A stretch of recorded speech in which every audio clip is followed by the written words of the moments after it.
Hello, everybody, and welcome. It is the NBL Free Agency Market Watch. Hashtag NBL Overtime Free Agency Market Watch. There's a lot going on. That's both in the hashtag and in NBL Free Agency. Boys, hello to you. Hello, Cam. What's going on? I'll tell you what's going on. Melbourne United fans, they're nervous. They're tweeting us. They're hitting us up. They're DMing us for the last 3 months. What's happening with Chris Goulding?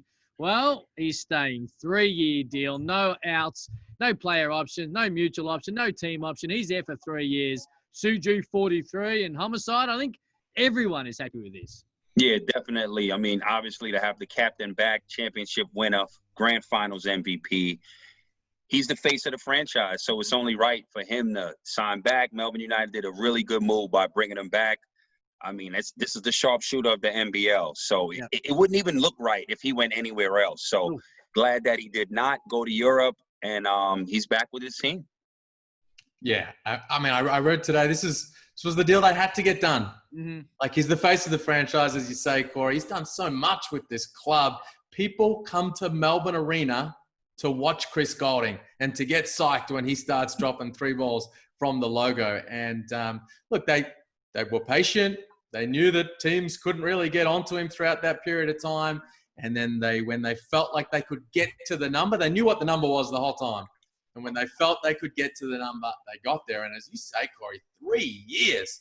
That was the thing that slapped everyone in the face this morning.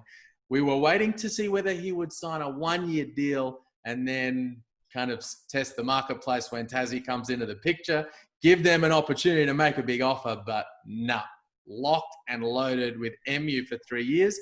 And that move, getting that done, instantly returns them to championship contention. It does. And we've spoken a lot about on NBL Overtime about this. And we've spoken about what we wanted to see. And obviously, you understand the Nick Kay situation, ends up international. The time was right. But when it comes to neutral fans, and a lot of those neutral fans love to hate Chris Goulding when he rolls into your gym. But it's great for the league. He takes the villain. You touch on the fact that he has been the face of that, Melbourne Tigers into Melbourne United. He led them to that championship. And you know what? You may not be an MU fan, a Melbourne United fan as such, but I think everyone is happy that he's here. And I think there's also people that are happy that he's still playing where he's playing rather than bobbing up in a different jersey in NBL 21. Because I think that'd be weird to see as well. All right, a man who hasn't quite got to those heights yet. He was Rookie of the Year a couple of years ago, had a disappointing NBL 20, of course, as Harry Froling, but he finds himself in a 2-year deal at the Brisbane Bullets. First year, of course, guaranteed. Club option the second. I'll go to you, Liam, because I love this. I'm intrigued by Brisbane, two-way magnate. I don't think he likes a nickname, and you dropped it into your article today, which I was proud of. Yeah, so we flagged this a while ago that Harry might end up in Brisbane. We talked about change of scenery guys, right? And he's right at the top of that list. Big opportunity for him now. He's going to work with Sam McKinnon, who has been instrumental in helping mentor Will Magnay and turn him into an NBA prospect. And the onus is now on Harry, 3rd year as a pro, to make it work, take himself to the next level. Blew up as a rookie and had one of the best rookie seasons we've ever seen in the NBL, at least for a long, long time, and plateaued a little bit last season. I'd like to see him come in incredible shape so that he can play the 4 or the 5, which would make that front court, I think, in Brisbane work much better. I agree. This is a year that he has to come in and do better than what he did his sophomore campaign. I believe he has the talent to do it. We all know this, but I'm looking forward for him to accept that challenge and that role, because the guys he's playing behind are no-nonsense players. Haji, you know what he's going to bring, and you also know what Magnay is going to bring. So I think it's a really good addition to that front line. I like the flexibility of that under Andre Lamanis, Liam. You got obviously Magnay, and where he plays in the next 12 months is, of course, a continual guessing game. NBA or NBL. Hodgson, Harrison, of course, who's a little bit more down the pecking order. Lamar Patterson's played the 4 at different points. So there's a lot of different ways they can look at it depending on the matchup. All right. The thing is, though, like if Magnay does go overseas, and that opportunity presents itself for Harry Froling to come in and start at the 4, is he going to be in incredible shape so that he can actually do that? and make that work really well. That's the big question for him. That's true, but I would argue too, Liam, that you just get yourself in incredible shape. Harry Froling's got ideas of playing in the NBA at some point as well. You don't just get in shape just in case Magnay leaves. If he leaves himself in incredible shape, they're deep from opening tip rather than what if, buts, and maybes. All right, Keanu Pinder in the league. He's athletic. He's going to be fun to watch. Like we spoke about Ding Dang being above the rim and getting up and down. Pinder's at another level. Homicide yet again. I'm making a call right now. He's another guy you will lose your mind over at some point in NBL 21. Extremely athletic at that 4th spot. Excellent pickup for the 36ers. Obviously, his dad has won championships with the Perth Wildcats. And I look forward to seeing him. He played in Poland, saw some of his highlights. So I look for him to come in and make an impact immediately. Yeah, he's going to have some highlight reel plays. Yeah.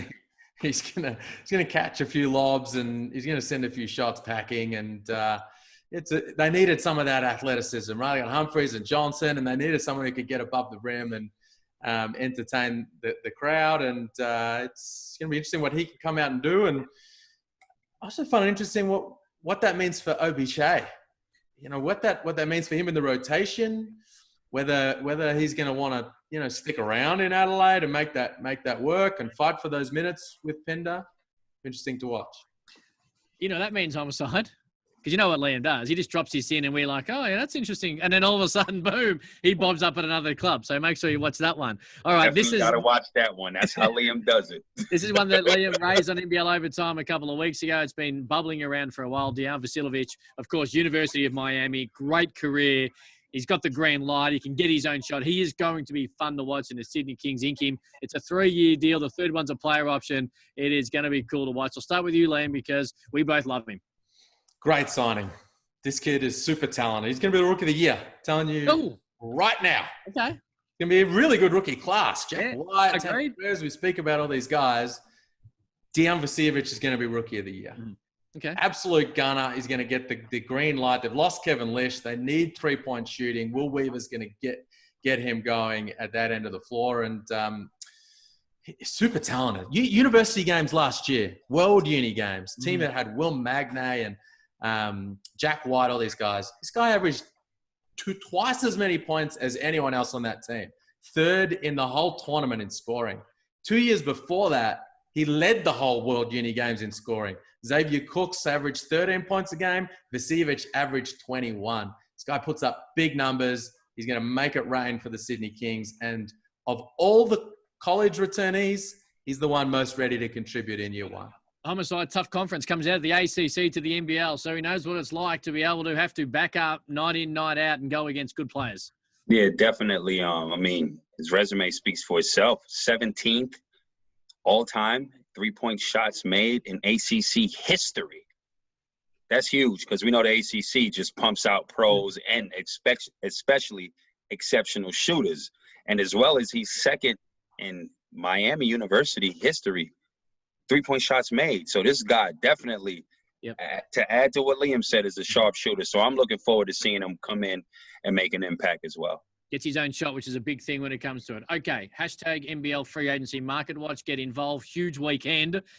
Fair bit. So I think almost every club, if you're a fan, should be excited about Monday because there's a couple of big things coming. But before then, what's bubbling, Liam Santa Maria? I know you got something.